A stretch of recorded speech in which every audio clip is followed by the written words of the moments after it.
हिंदुस्तान के गांव का एक लड़का जब दुनिया में नाम रोशन करता है तो अच्छा लगता है। और आप तो नसीब वाले हो जी, आपके परिवार ने आपका नाम दिलजीत रखा तो आप जीतते ही जाते हो लोगों को।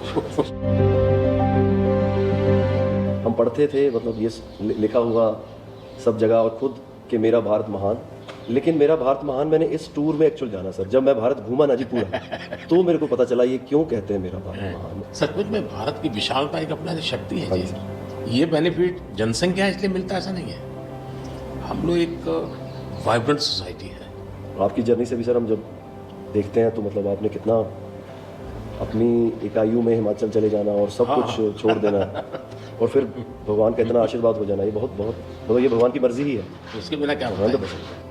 हमारे देश में हर इंसान पौधे में भी परमात्मा देखता है। 100% देखते हैं, मतलब हम वेस्टेज नहीं करते हैं। हाँ, थ्रो अवे कल्चर वाले लोग नहीं है। है। रिसाइकल रीयूज अभी दुनिया में नाम आया है, हमारे तो ब्लड में है। हाँ जी। दुनिया को इसका पता नहीं है।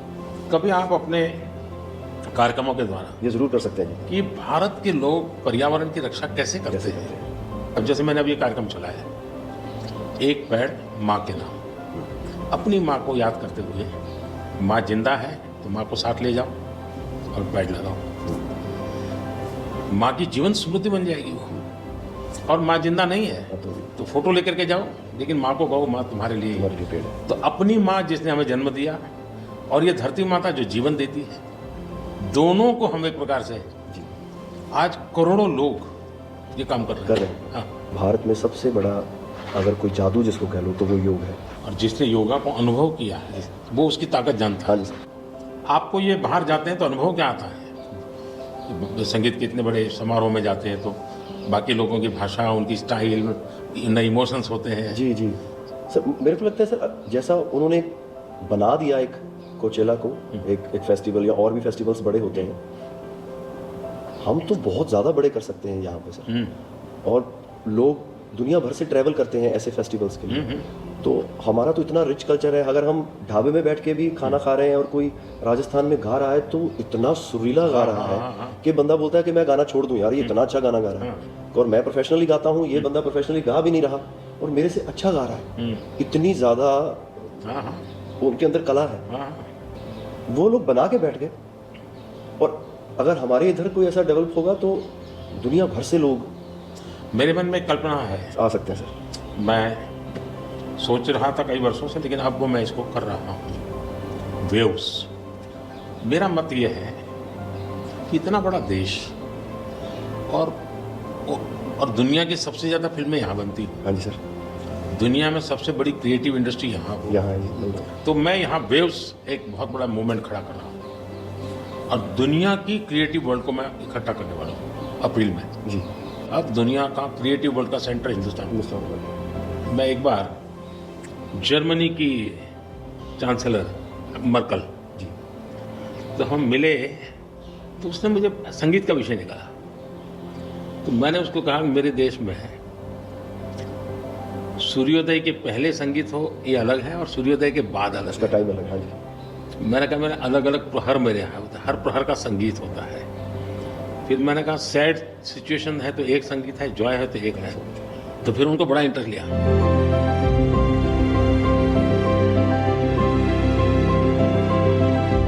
मैं सचमुच में साहबजादों का जो बलिदान है जी सर, लेकिन सिख परंपरा ने उसको जिस प्रकार से निभाया है जी, अद्भुत है। मतलब पंजाब में रहा हूँ तो मुझे मालूम है, माता गुजरी और 7 दिन तक लोग सोते नहीं, सच्ची जमीन पे सोते हैं जी।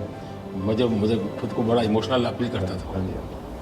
तो फिर मैंने यहाँ आकर के 26 दिसंबर को वीर बाल दिवस मना था और मैं देश के हर बच्चा को चाहता हूँ कि वो समझे कि कैसे वीरता होती थी। जी सर। आस्था क्या होती थी। कच्छ के अंदर लखपत में गुरुद्वारा है। 2001 में जब भूकंप आया तो उसको काफ़ी नुकसान हुआ गुरुद्वारा में। गुरु नानक देव जी वहाँ रहे थे तो मुझे बड़ी गहरी चोट पहुँची। तब तो मैं मुख्यमंत्री नहीं था, लेकिन मैं तब एक वॉलेंटियर के रूप में वहाँ कच्छ में काम करता था। अच्छा जी। भूकंप के 9 महीने के बाद मैं मुख्यमंत्री बना। जी सर। तो मैं कच्छ गया और मैंने पहला काम तय किया, मैं एक गुरुद्वारा को बनाऊंगा। बड़ी बात। लेकिन मैंने दूसरा तय किया कि मैं वैसे ही बनाऊंगा जैसा उस समय बना था। तो ऐसे लोग कौन मिलेंगे, तो मैंने बहुत ढूंढा मिट्टी कहाँ से मिलेगी उस प्रकार की। आखिर मैंने राजस्थान से कलाकारों को लाया, आर्टिस्टों को, और उनके बाद जैसा था वैसा बनाया। तो मैंने आपका इंटरव्यू देखा था सर अभी हाल ही में, उसमें जब आप अपने माँ और गंगा माँ की बात कर रहे थे, जब आप इमोशनल हो गए सर, वो मुझे बहुत टच किया। मतलब वो एक हमारे लिए आप प्रधानमंत्री एक बहुत बड़ा पद है, तो हम शायद एक जो उसके पीछे एक माँ और बेटा और इंसान है, वो कई बार वो निकल जाता है, भूल जाता है, क्योंकि एक ओहदा बहुत बड़ा है। लेकिन वो जब आप अपने माँ को लेके और गंगा मैया को लेके, वो जो आपका वो दिल भरा, वो टच होता है सर, पता चलता है कि ये एक्चुअली ये दिल से बात निकली है, तभी दिल तक गई।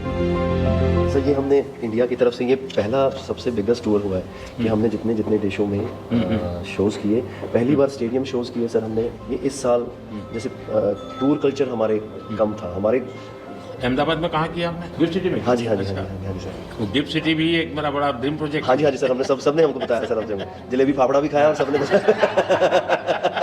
सबसे बड़ी बात है, मैं आपकी तारीफ करने के लिए नहीं कह रहा, इस शोहरत को पहचाना।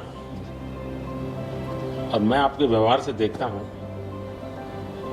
लोगों से सुनता हूँ कभी कभी, तो मुझे लगता है कि आपके माता पिता के संस्कार का हो या गुरु की कृपा का हो, आपने सारी चीज़ों को पचाया है, शुक्रिया। उछल नहीं पड़े।